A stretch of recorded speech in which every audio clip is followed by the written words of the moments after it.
اس کہانی کے سٹارٹنگ میں ہم آپ کو ایک فارم ہاؤس دکھاتے ہیں۔ رات کا وقت تھا اور یہ فارم ہاؤس اندھیرے میں چھپا ہوا تھا، لیکن پھر رات کی اندھیری میں ایک روشنی نمایاں ہوتی ہے جو کافی پر اسرار اور ڈراؤنی لگ رہی تھی۔ یہ روشنی ایک پر اسرار مخلوق تھی۔ جب صبح ہوتی ہے تو کسان بہت زیادہ نراش ہو جاتا ہے کیونکہ اس کا فارم ہاؤس کسی نے خراب کر دیا تھا۔ کسان نے ایک نظر اپنے برباد فارم ہاؤس کو دیکھا اور پھر اپنے تینوں بیٹوں کو یہاں پر بلایا اور انہیں فارم کی حفاظت کرنے کی ذمہ داری دی۔ ان بیٹوں میں جون کو سب سے کاہل، نالائق اور کامچور سمجھا جاتا تھا، تاہم اس کے بڑے بھائیوں نے اس کی نرمی کا فائدہ اٹھاتے ہوئے جون کو اکیلے فارم ہاؤس کی حفاظت کرنے کی ذمہ داری دے دی۔ جون نے رضامندی ظاہر کی اور اکیلے ہی فارم ہاؤس کی حفاظت کرنے لگ گیا۔ پہرا دیتے وقت جون نے ایک پر اسرار آواز سنی۔ جب اس نے مڑ کر پیچھے دیکھا تو ایک سفید کلر کا گھوڑا جون کو ہی دیکھ رہا تھا۔ جون اپنی آنکھوں پر یقین نہیں کر پا رہا تھا۔ جب اس نے اتنا بڑا سفید گھوڑا دیکھا تو اس نے اس گھوڑے کو قابو کرتے ہوئے اس کو رسی باندھنے کی کوشش کی۔ گھوڑا دوڑنا شروع کر دیتا ہے لیکن جون رسی کو مضبوطی سے پکڑ لیتا ہے، اس لیے جون اس گھوڑے کے ساتھ گھسیٹا جا رہا تھا۔ گھوڑے کا بیلنس ان بیلنس ہونے کی وجہ سے گھوڑا آگے بڑھتے ہوئے دلدل میں گر جاتا ہے۔ جون گھوڑے کو دلدل سے نکالنے میں اس کی مدد کرتا ہے۔ اسی دوران جون کو محسوس ہوا کہ گھوڑے کی آنکھوں میں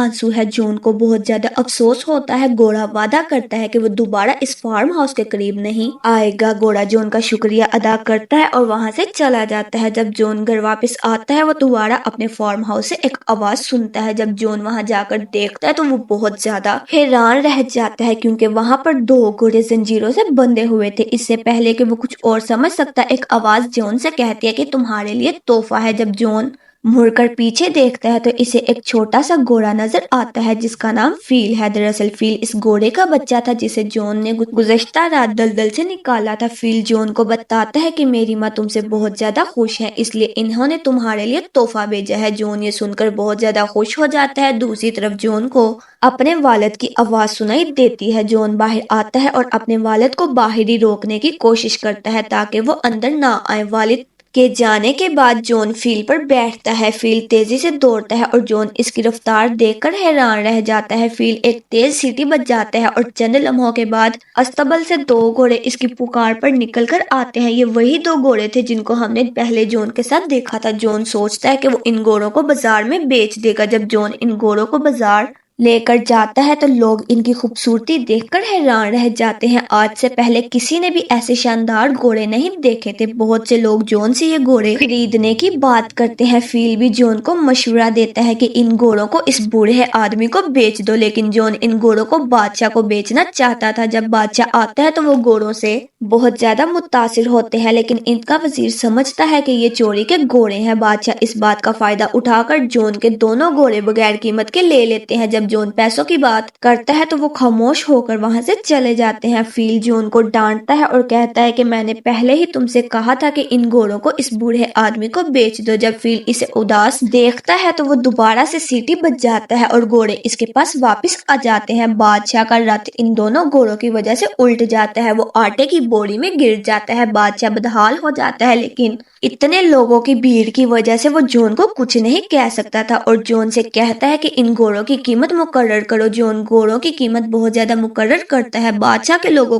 بادشاہ کو مشورہ دینا پڑتا ہے کہ جون کو اپنے کام کے لیے ملازم رکھا جائے کیونکہ اگر جون یہاں رہا تو بادشاہ اپنی بے عزتی کا بدلہ لے سکے گا۔ جون بادشاہ کی پیشکش قبول کر لیتا ہے اور اس کے لیے کام کرنا شروع کر دیتا ہے۔ اب بادشاہ کا معاون مشورہ دیتا ہے کہ جون سے فنکس پرندہ منگوایا جائے جو آگ کا پرندہ تھا اور اسے لانا بہت زیادہ مشکل تھا۔ بادشاہ کے معاون کے مطابق پرندے کو بلانا مشکل ہے اور جون بھی یہ کام نہیں کر پائے گا، اسی دوران تم اسے موت کی سزا سنا دینا۔ بادشاہ معاون کے خیال کی تعریف کرتا ہے اور جون کو اس بارے میں بتاتا ہے۔ جون بھی تیار ہو جاتا ہے لیکن جب فیل کو اس بارے میں پتہ چلتا ہے تو وہ جون کو خبردار کرتا ہے کہ یہ خطرناک ہوگا۔ جو بھی یہ کام کرنے گیا یا اس پرندے کو ڈھونڈنے گیا وہ کبھی واپس نہیں آیا۔ جون پیچھے نہیں ہٹتا کیونکہ اس نے چیلنج قبول کر لیا تھا۔ فیل بھی جون کی مدد کرنا چاہتا ہے، اس لیے وہ اسے ایک جنگل میں لے جاتا ہے اور اسے ایک خواب والے نٹ دکھاتا ہے اور کہتا ہے کہ یہ آگ کے پرندے کے خاص نٹ ہیں اور پرندوں کو یہ بہت پسند ہے، لیکن یہ اس نٹ کو کھانے کے بعد بے ہوش ہو جاتے ہیں، مطلب کہ گہری نیند میں سو جاتے ہیں۔ بعد میں ہم اس پرندے کو قید کر کے بادشاہ کے سامنے پیش کر دیں گے۔ فیل کے مطابق آگ کا پرندہ زمین کے نیچے رہتا ہے اور وہ زمین پر کچھ نٹس پھینکتے ہیں۔ وہ پرندے کے آنے کا انتظار کرتے ہیں اور جب پرندہ ان نٹوں کی خوشبو سونگھتا ہوا زمین سے باہر آتا ہے اور اس نٹ کو کھاتا ہے تو وہ گہری نیند میں چلا جاتا ہے۔ جب جون آگے بڑھ کر پرندے کو پکڑنے کی کوشش کرتا ہے تو پرندہ اچانک سے اپنی آنکھیں کھول دیتا ہے اور جون اور فیل کو پکڑنے کے لیے ان کے پیچھے دوڑتا ہے تو پورے جزیرے میں آگ لگ جاتی ہے اور وہ آگ کا پرندہ فیل اور جون کو پکڑ لیتا ہے اور جون آخری نٹ بھی اس کے سامنے پھینک دیتا ہے۔ جب آگ کا پرندہ وہ نٹ کھاتا ہے تو وہ گہری نیند سو جاتا ہے۔ جب وہ اگلی صبح جاگتا ہے تو اسے لگتا ہے کہ وہ ان کے ہاتھوں زنجیر میں بندھا ہوا ہے۔ جب جون آگے بڑھ کر پرندے کو دیکھتا ہے تو وہ دیکھتا ہے کہ اس کی آنکھوں میں آنسو چمک رہے تھے اور اس کے دل میں ہمدردی پیدا ہوتی ہے اور وہ اس پرندے کو زنجیروں سے نکال دیتا ہے۔ پرندہ اپنے پر کھول کر اڑ جاتا ہے۔ جاتے وقت وہ اپنے ایک پر کو جون کے حوالے کرتا ہے جو گرمی کی وجہ سے چمک رہا تھا۔ فیل جون کو یقین دلاتا ہے کہ بادشاہ اب اسے معاف نہیں کرے گا، تاہم جون کا کہنا ہے کہ اس پر کو وہ بادشاہ کو دکھائے گا اور بادشاہ مان جائے گا، لیکن جب جون بادشاہ کے پاس جاتا ہے تو بادشاہ جون کی کسی بات پر یقین نہیں کرتا۔ اگلے دن جون کو سزائے موت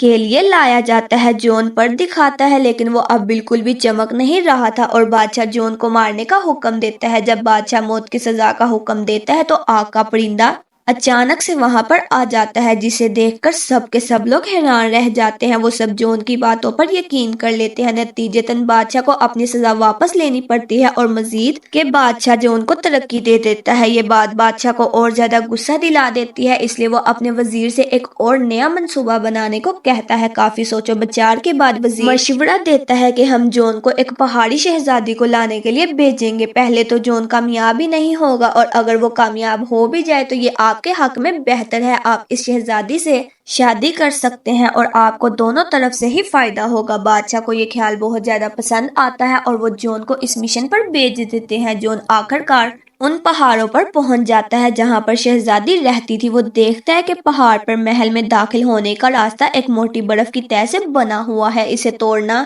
کافی مشکل تھا اور اسی دوران آگ کے پرندے کا پر آتا ہے اور برف کی دیوار میں جا کر لگتا ہے جس سے برف کی تہہ ٹوٹ جاتی ہے۔ پانی کا سیلاب آتا ہے اور فیل بہتا ہوا اس میں گر جاتا ہے۔ برف کے گولے کی طرح وہ پہاڑوں کے نیچے گر جاتا ہے۔ جب جون محل میں داخل ہوتا ہے تو وہ دیکھتا ہے کہ بہت سی لڑکیاں وہاں پر موجود ہیں جو سب گہری نیند میں سوئی ہوئی تھی۔ ان تمام لڑکیوں میں اصل شہزادی کو پہچاننا بے حد مشکل تھا، تاہم جب آگ کے پرندے کا پر ایک لڑکی کے قریب گرتا ہے تو جون اسے شہزادی کے طور پر پہچان لیتا ہے۔ جب جون اس لڑکی کی خوبصورتی دیکھتا ہے تو وہ حیران رہ جاتا ہے۔ وہ اسے بتاتا ہے کہ اس کے بادشاہ نے اس سے شادی کی خواہش کا اظہار کیا ہے۔ دوسری طرف وہ لڑکی کہتی ہے کہ اگر تمہارا بادشاہ اتنا ہی طاقتور تھا تو وہ مجھے خود لینے کیوں نہیں آیا۔ یہ کہہ کر وہ لڑکی پہاڑ سے نیچے چھلانگ لگا دیتی ہے۔ جون بھی اپنی زندگی کی پرواہ کیے بغیر اس شہزادی کے پیچھے کود جاتا ہے۔ فیل دونوں کو بچا لیتا ہے اور انہیں اپنی پیٹھ پر سوار کر کے نیچے لے آتا ہے۔ جون کو دیکھ کر فیل کو احساس ہوتا ہے کہ وہ شہزادی کو پسند کرنے لگا تھا۔ فیل سمجھتا ہے کہ اگر بادشاہ کو پتہ چلا تو یہ اس کے لیے مسئلہ بن جائے گا۔ شہزادی ان کی باتیں چھپ کر سن رہی ہوتی ہے۔ وہ بھی سوچتی ہے کہ وہ جون کو پسند کرنے لگی ہے۔ جب وہ بادشاہ کے پاس واپس آتے ہیں تو سب لوگ اتنی حسین شہزادی کو دیکھ کر حیران رہ جاتے ہیں۔ اب جب بادشاہ جون کو زندہ دیکھتا ہے تو وہ غصے سے بھر جاتا ہے، لیکن اس کے ساتھ ہی اسے سمجھانے کی کوشش کرتے ہیں کہ یہ اس کے لیے ہی فائدہ مند ہے۔ اب وہ جون کو ترقی دے رہے ہیں لیکن وہ خوش نہیں۔ وہ شہزادی کی فکر میں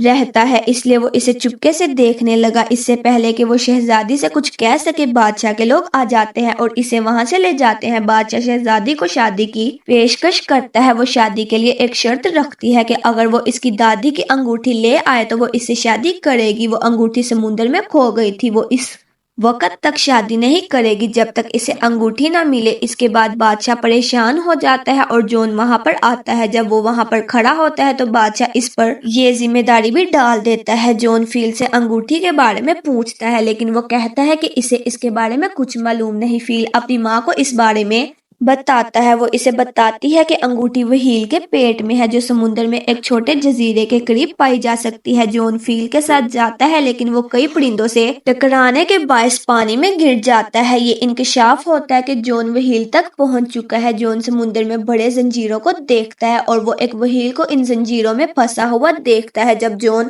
باہر آتا ہے تو فیل اسے بتاتا ہے کہ پورا جزیرہ وہیل ہے جیسا کہ فیل کی ماں نے بتایا ہے۔ جون وہیل سے پوچھتا ہے کہ اس کے ساتھ یہ کس نے کیا۔ وہیل کہتی ہے کہ میں نے غلطی سے کچھ جہاز کھا لیے تھے، اسی وجہ سے دوسرے ملاحوں نے مجھے قید کر دیا تھا، تاہم اب یہ وہیل اپنی غلطی کو درست کرنا چاہتی تھی۔ جون وہیل کے لیے افسردہ ہوتا ہے اور اس کے ذہن میں ایک منصوبہ آتا ہے۔ وہ سوچتا ہے کہ اگر وہ وہیل کو چھینکنے میں مدد کرے تو وہ سب کچھ اس کے پیٹ سے نکال سکے گا۔ منصوبے کے مطابق وہ وہیل کی ناک کے اندر جاتا ہے اور اسے گدگدی کرتا ہے۔ اسی دوران وہیل چھینک دیتی ہے اور اس کے پیٹ سے تمام جہاز باہر آ جاتے ہیں۔ بعد میں وہیل واپس سمندر میں چلی جاتی ہے۔ وہیل کے جانے کے بعد جون کو انگوٹھی یاد آتی ہے اور وہ اداس ہو جاتا ہے۔ اسی لمحے ایک کیکڑا نمودار ہوتا ہے جس کے پاس انگوٹھی ہوتی ہے۔ وہ جون سے کہتا ہے کہ یہ انگوٹھی وہیل نے تمہارے لیے بھیجی ہے کیونکہ وہ دل کے جذبات کو سمجھتی ہے۔ بعد میں وہ شہزادی کے پاس واپس آ جاتے ہیں۔ وہ اس آگ کے پرندے کو دیکھتے ہیں جسے بادشاہ نے عمارت سے باندھ رکھا تھا۔ جب جون شہزادی کو انگوٹھی دیتا ہے تو وہ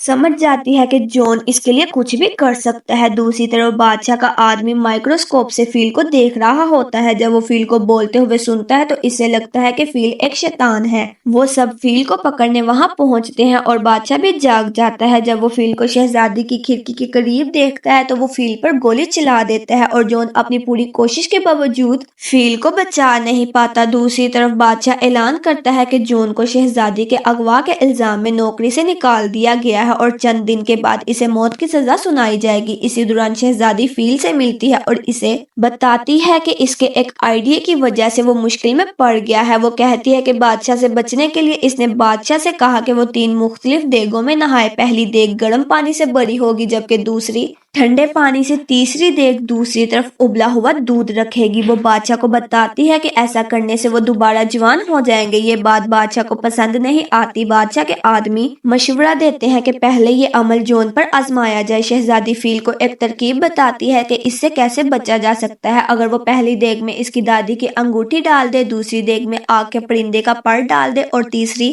دیگ میں زندگی اور موت کے پھول رکھے تو جون کی زندگی بچ سکتی ہے۔ فیل شہزادی سے ان پھولوں کے بارے میں پوچھتا ہے۔ وہ کہتی ہے کہ یہ پھول دنیا کے آخری کونے میں پائے جاتے ہیں۔ یہ سن کر فیل کہتا ہے کہ یہ بہت وقت لے گا، لیکن شہزادی کہتی ہے کہ تمہاری رفتار کی وجہ سے یہ کام بہت جلدی ہو جائے گا۔ زخمی ہونے کے باوجود فیل پھول لینے کے لیے روانہ ہوتا ہے۔ اگلی صبح دیگیں تیار کی جاتی ہیں اور بادشاہ فیصلہ کرتا ہے کہ یہ سب کو دکھانے کا صحیح وقت ہے کہ وہ کتنا مہربان بادشاہ ہے۔ وہ سب کو بتاتا ہے کہ یہ عمل جون کے لیے دوسرا موقع ہے کیونکہ اگر وہ اس میں کامیاب ہو جاتا ہے تو وہ جون کو رہا کر دے گا۔ بعد میں بادشاہ جون کو دیگ میں دھکیل دیتا ہے اور شہزادی چپکے سے اپنی انگوٹھی بھی دیگ میں ڈال دیتی ہے۔ انگوٹھی کی وجہ سے جون پہلی دیگ سے نکل کر دوسری دیگ میں داخل ہو جاتا ہے۔ آگ کا پرندہ جو سب کچھ دیکھ رہا ہوتا ہے چیخنے لگتا ہے۔ اس کی آواز زنجیروں میں جکڑے پر تک پہنچتی ہے جو اڑ کر آتا ہے اور دیگ میں گر جاتا ہے۔ بلا آخر جون تیسری اور آخری دیگ میں جا کر گرتا ہے۔ شہزادی بے چینی سے فیل کے آنے کا انتظار کر رہی ہوتی ہے۔ دوسری طرف ہم دیکھتے ہیں کہ فیل پھول تک پہنچ چکا تھا۔ پھول توڑنے سے پہلے فیل کو احساس ہوتا ہے کہ جو بھی یہ کرے گا وہ مر جائے گا۔ اس کے باوجود وہ پھول کو توڑ لیتا ہے۔ وہاں موجود سب لوگ سمجھتے ہیں کہ جون مر چکا ہے اور افسوس سے جانے لگتے ہیں۔ فیل ظاہر ہوتا ہے اور پھول دیگ میں پھینک دیتا ہے۔ بعد میں جون دیگ سے ایک شہزادے کی شکل میں نکلتا ہے۔ بادشاہ یہ دیکھ کر پہلی دیگ میں چھلانگ لگا دیتا ہے۔ جوان ہونے کی بجائے وہ ایک بلبلے میں پھنس جاتا ہے اور وہاں سے چلا جاتا ہے۔ یہ سب دیکھ کر لوگ بہت زیادہ خوش ہوتے ہیں اور وہ جون کو اپنا نیا بادشاہ چن لیتے ہیں۔ جون اور شہزادی فیل کو تلاش کرنے نکلتے ہیں۔ فیل سوچتا ہے کہ وہ مرنے والا ہے لیکن شہزادی اسے یقین دلاتی ہے کہ وہ پھول صرف اس کا امتحان لے رہا تھا۔ آخری منظر میں ہم دیکھتے ہیں کہ جون کی شہزادی کے ساتھ شادی ہو رہی تھی اور فلم یہیں پر ختم ہو جاتی ہے۔ ہم امید کرتے ہیں کہ آپ کو ہماری یہ کہانی بہت انٹرسٹنگ لگنے والی ہے۔ ایسی مزید ویڈیوز کے لیے ہمارے چینل کو لائک کریں، سبسکرائب کریں۔ ملتے ہیں آپ کو نیکسٹ ویڈیو میں انشاءاللہ۔ اللہ حافظ۔